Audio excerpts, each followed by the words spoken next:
नमस्कार, मैं हूं आपके साथ एकता पोदार और आप देख रहे हैं सिटी न्यूज मुंबई। रोरो बोट सर्विस वसई से भाईंदर तक आज से शुरू हो गई है।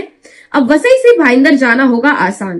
3 से 12 साल के ट्रैवलर्स के लिए चार्जेस होंगे 15 रुपए और उससे ज्यादा वालों के लिए होंगे 30 रुपए। लगेज के साथ होंगे 40 रुपए, ड्राइवर के साथ 4 व्हीलर के साथ होगा 100 रुपया और बाइक राइडर्स के साथ 60 रुपया। इस तरीके के चार्जेस किए जाएंगे। आज 20 फरवरी के दिन रोरो बोट की शुरुआत हो चुकी है, जिसका उद्घाटन सांसद राजन विचारे ने किया है। ये जानते हैं उन्होंने क्या बताया है रोरो बोट सर्विस को लेकर के और क्या है उनका कहना। ही रोरो सेवा हे जे साक्षीदार मला वाटतं सर्व मीडियावाले आहेत, कारण तुम्ही सुद्धा माझ्याबरोबर या ठिकाणी गेले 5-6 वर्षापासून या ठिकाणी आपण पाहणी करतोय।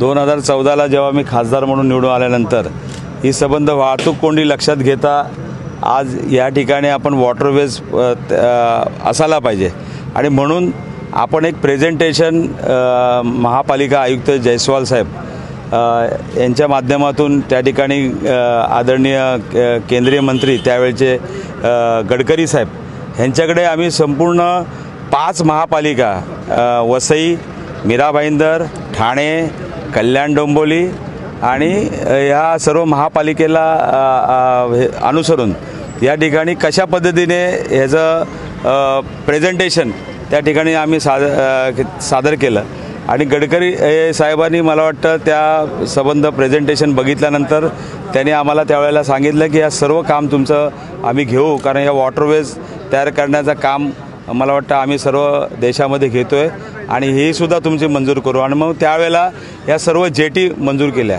सुरुवातीला 12 जेटी होत्या, त्यानंतर मग दुसरे मंत्री आले, गडकरी, नंतर मांडविया साहेब आले आणि त्यांच्याकडे सुद्धा आम्ही ते प्रेझेंटेशन दाखवलं आणि त्यानंतर ह्या संबंध ह्या पहिल्या टप्प्यामध्ये या भाईंदरच्या जेटीचं काम या ठिकाणी घेतलं होतं।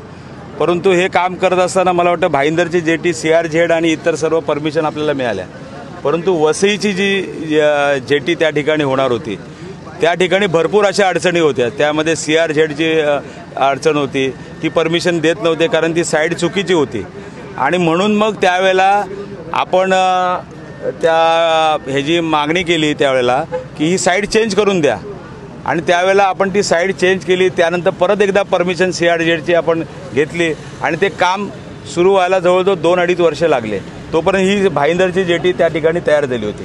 त्यानंतर दुसरी अडचण आली की त्या ठिकाणी जुना रेल्वेचा जो ब्रिज होता त्या रेल्वेच्या ब्रिजवरती त्या ठिकाणी तुम्ही बघितलं असेल जुना ब्रिज त्या ठिकाणी पाण्यामध्येच होता आणि त्याच्यामुळे ते बोट क्रॉस होत नव्हती, त्यामुळे काम करण्याचा अडथळा येत होता आणि म्हणून त्या ठिकाणी आपण बघितलं की त्या रेल्वेला मग विनंती केली की तुम्ही तो जो ब्रिज आहे जुना जो तो तोडायला पाहिजे होता, परंतु तो पाण्याखालचा त्या तसंच ठेवलं होतं, ते तोडायला लावलं। त्यानंतर एक पाचू म्हणून गाव होतं, पांचू, त्या पांचू गावाच्या ठिकाणी त्यांना एक पाईपलाईन त्या रेल्वेच्या ह्याच्यावरनं गेली होती, ती सुद्धा शिफ्ट करायची होती। ती सुद्धा त्यासाठी सुद्धा त्या ग्रामपंचायतला त्यांच्याकडे पैसे नव्हते।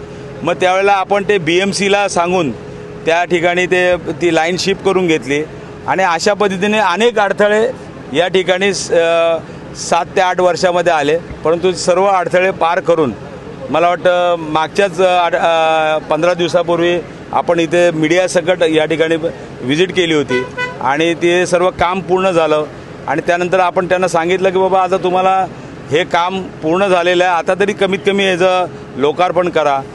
तर त्यांनी आता हे प्रायोगिक तत्वावरती हे आज या ठिकाणी चालू केलेलं आहे आणि खऱ्या अर्थाने वसई असेल किंवा भाईंदर असेल इथल्या लोकांसाठी आनंदाचा क्षण आहे। या ठिकाणी आपण ज्यासाठी 1.5 तास लागतो तो 10 ते 15 मिनिटांमध्ये या ठिकाणी आपण जाणार आहोत आणि त्याचे साक्षीदार तुम्हीच आहात। धन्यवाद।